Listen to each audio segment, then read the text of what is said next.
Hello बच्चों, let's read this question. The question says breathing with the help of ribs is more pronounced in. तो अब बात कर रहे हैं कि ब्रीदिंग जो हो रही है with the help of ribs है वो मोर प्रोनाउंस्ड किसके अंदर होती है, मेल्स के अंदर होती है, फीमेल्स के अंदर होती है, या प्रेग्नेंट फीमेल्स के अंदर होती है, या नन ऑफ दीज में होती है. तो इसमें हमें बताना है. तो सबसे पहले हम बात करेंगे अपने की कॉन्सेप्ट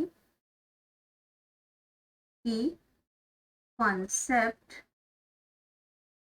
की कॉन्सेप्ट इसमें हमारा आ गया रेस्पिरेटरी सिस्टम. Respiratory system.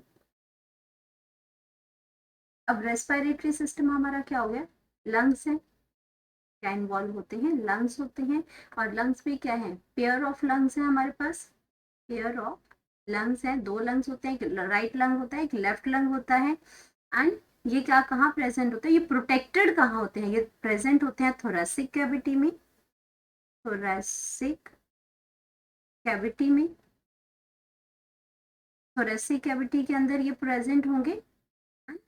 ये प्रोटेक्टेड कैसे होते हैं, रिब केज से ही प्रोटेक्टेड होते हैं, रिब केज के अंदर होते हैं ये. और वहां पे बाहर, ये बाहर से पूरा रिब केज बना होता है, पूरा रिब से ये मतलब रिब जो आपके सराउंडिंग होते हैं उसमें, तो रिब केज बनाते हैं और उसमें लंग्स जो होते हैं प्रोटेक्ट करते हैं. लेफ्ट लंग के अंदर ही, लेफ्ट लंग के साइड में ही एक आपका हार्ट नॉच होती है, जहाँ पे आपका हार्ट का जो प्लेस होता है, हार्ट वहां पे प्रेजेंट होता है. तो ये आपका ये आ गया. अब बात करते हैं, हमसे पूछा गया है कि जो breathing with the help of ribs है ये मोर प्रोनाउंस्ड किसके अंदर होती है. तो अगर हम बात करते हैं इसमें, तो सबसे पहले हमें मेल्स में, फीमेल्स में, ये आपका नॉर्मल. यहाँ पे जो मोर प्रोनाउंस्ड की बात कर रहे हैं वो प्रेग्नेंट फीमेल्स के अंदर ये मोर प्रोनाउंस्ड होती है. अब प्रेग्नेंट वुमेन्स में क्या होता है, अगर मैं प्रेग्नेंट वुमेन्स की बात करती हूँ तो वहां पे प्रेग्नेंट वुमेन्स में, प्रेग्नेंट फीमेल्स की बात करें तो उनके अंदर क्या होता है, कब और कब की बात कर रही हूँ, जब उनका क्या होता है, थर्ड ट्रिमेस्टर होता है. तो आपका टोटल जो प्रेगनेंसी होती है वो 9 मंथ की होती है. तो यहाँ पे 3 मंथ को डिवाइड किया गया है, 9 मंथ को 3 मंथ में. तो हम यहाँ पे बात कर रहे हैं थर्ड ट्रिमेस्टर की. थर्ड ट्रिमेस्टर यानी कि लास्ट के जो 3 मंथ्स हैं उनकी हम बात कर रहे हैं, जब बेबी आपका ग्रो हो जाता है वोम के अंदर, पेट के अंदर, मदर की वोम के अंदर वो ग्रो हो जाता है, यूट्रस का साइज इंक्रीज हो जाता है. यहाँ पे क्या हो जाएगा थर्ड ट्रिमेस्टर में, जब यूट्रस का साइज जो होगा इंक्रीज होगा, यूट्रस का जो साइज है वो क्या हो जाता है, इंक्रीज हो जाता है, इंक्रीज हो जाएगा. और उसकी वजह से क्या होगा, जब यूट्रस का साइज इंक्रीज होगा तो वो प्रेशर क्रिएट करेगा इंटरनल ऑर्गन्स में. प्रेशर क्या करेगा, प्रेशर क्रिएट करेगा इंटरनल ऑर्गन्स पे. अब इंटरनल ऑर्गन्स पे भी करेगा और साथ में डायाफ्राम पे भी करेगा, इंटरनल ऑर्गन्स पे एंड डायाफ्राम पे करेगा. अब जब ये डायाफ्राम के ऊपर ये क्या कर रहा है, ये प्रेशर डाल रहा है. और डायाफ्राम का क्या काम है कि आपके जो लंग्स जो होते हैं, आपका ये ट्रैकिया आ गया, और ट्रैकिया आपका यहाँ पे क्या हुआ, डिवाइड हुआ आपका ब्रोंकाई में, और ब्रोंकाई में आपके क्या है, ये लंग्स हैं. ये क्या है, ये लंग्स है. और यहाँ पे आपका ये हार्ट नॉच है, जहाँ पे आपका हार्ट इस तरह से लिफ्टेड होता है. तो ये आपका लेफ्ट लंग है, ये आपका क्या है, राइट लंग है. ये क्या है, लेफ्ट लंग है, और यहाँ पे ये क्या है, राइट लंग है. तो यहाँ पे आपका क्या करते हैं कि यूट्रस आपका साइज जैसे ही इंक्रीज करेगा, तो यूट्रस के साइज की वजह से जैसे जैसे यूट्रस बढ़ता जाए, साइज बढ़ता जाएगा, ये इसमें ये प्रेशर डालना शुरू कर देगा इसमें, इसका इस पे इंटरनल ऑर्गन्स के ऊपर और डायाफ्राम पे. तो डायाफ्राम आपका डोम शेप्ड स्ट्रक्चर होता है जिसके ऊपर ये आपके लंग्स होते हैं वो लाइज करते हैं. तो ये डोम शेप्ड स्ट्रक्चर क्या है, आपका डायाफ्राम है.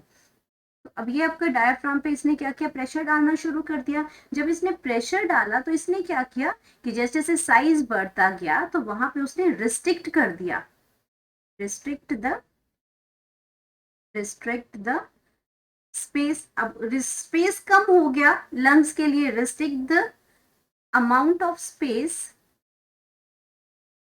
Amount of space. स्पेस किसके लिए, स्पेस फॉर लंग्स. लंग्स के लिए अब स्पेस क्या, धीरे धीरे यूट्रस बड़ा होने लगा, प्रेशर पड़ने लगा लंग्स के लिए, इसमें क्या हुआ, स्पेस कम हो गया. और उसकी वजह से क्या हो गया, शॉर्टनेस ऑफ ब्रीदिंग होगी, शॉर्टनेस ऑफ ब्रीदिंग शुरू होगी। अब शॉर्टनेस ऑफ ब्रीदिंग के लिए, अब ब्रीदिंग तो शॉर्टनेस ब्रीदिंग, क्योंकि जो प्रेग्नेंट जो आपका लास्ट थर्ड ट्रिमेस्टर होता है उसमें प्रेग्नेंट वुमेन्स को अगर ऑब्जर्वेशन की होगी तो उनको क्या होगा, सांस लेने में थोड़ा सा दिक्कत होती है, क्योंकि क्या है आपका यूट्रस का साइज बहुत बढ़ गया, जिसने जहाँ पे रिब्स को क्या किया, रिब्स में रिब्स आपकी लेफ्ट होने लगी, वहां पे आपका स्पेस जो है कम मिलने लग गया उसको, तो प्रॉपरली वहां पे एक्सटेंशन नहीं हो पाती, कॉन्ट्रैक्शन प्रॉपरली नहीं हो पाती है। तो अब क्या हुआ कि जब आपका इसी वजह से यहाँ पे क्या हो गया कि जो आपका ब्रीदिंग है वो है with the help of ribs जो मोर प्रोनाउंस्ड हो गया। तो अब हम क्या कर सकते हैं कि अब जो ब्रीदिंग है, सो ब्रीदिंग, अब ब्रीदिंग क्या हुई, ब्रीदिंग हमारी बाय रिब्स प्रोनाउंस्ड होगी, इसके अंदर प्रोनाउंस होगी, प्रोनाउंस्ड प्रोनाउंस्ड होगी। अब क्या हो गया कि अब इसमें रिब केज जो है वो स्लाइटली रेज हुआ। अब क्या हो गया इस केस में, जो रिब केज है, प्रेग्नेंट लेडी की बात कर रहे हैं, रिब केज क्या हो गया, स्लाइटली स्लाइटली रेज हो गया। अब रिब केज जब स्लाइटली रेज हो गया, ऊपर की डायरेक्शन को हो गया, तो इसने क्या किया, टेम्परली, मतलब ऐसा परमानेंट नहीं होता है लेकिन टेम्परली उसने क्या किया, it gives more space, it gives more it gives more space।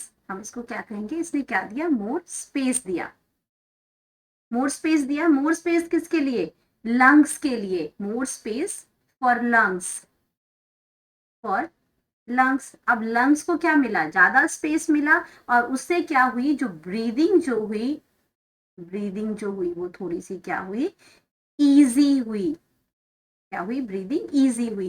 तो ये किसकी वजह से हुआ, रिब्स की वजह से। तो जैसे जैसे आपका, जैसे इसने प्रेशर, यहाँ यूट्रस का साइज बढ़ा, प्रेशर पड़ा आपके इंटरनल ऑर्गन्स पे, डायफ्राम पे ये प्रेशर पड़ा, तो इसकी वजह से क्या हुआ, जो आपका रिब केज है वो स्लाइटली लिफ्ट हो गया, वो रेज हो गया, थोड़ा सा उठ गया, और उसकी वजह से लंग्स को क्या हो गया, ज्यादा स्पेस मिल गया ब्रीदिंग करने के लिए। लंग्स को आपका प्रॉपर तरीके से इजी वे में वो क्या कर पाएगा, ब्रीथ कर पाएगा, और इसमें इजी जो ब्रीदिंग जो है वो थोड़ी सी ईज होगी, इजी होगी।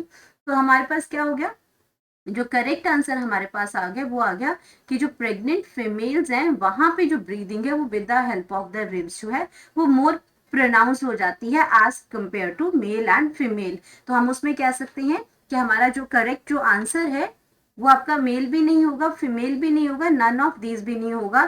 तो हम यहाँ पे लिख सकते हैं करेक्ट ऑप्शन, करेक्ट ऑप्शन जो हमारे पास आ जाएगी वो आ जाएगी C, that is pregnant females.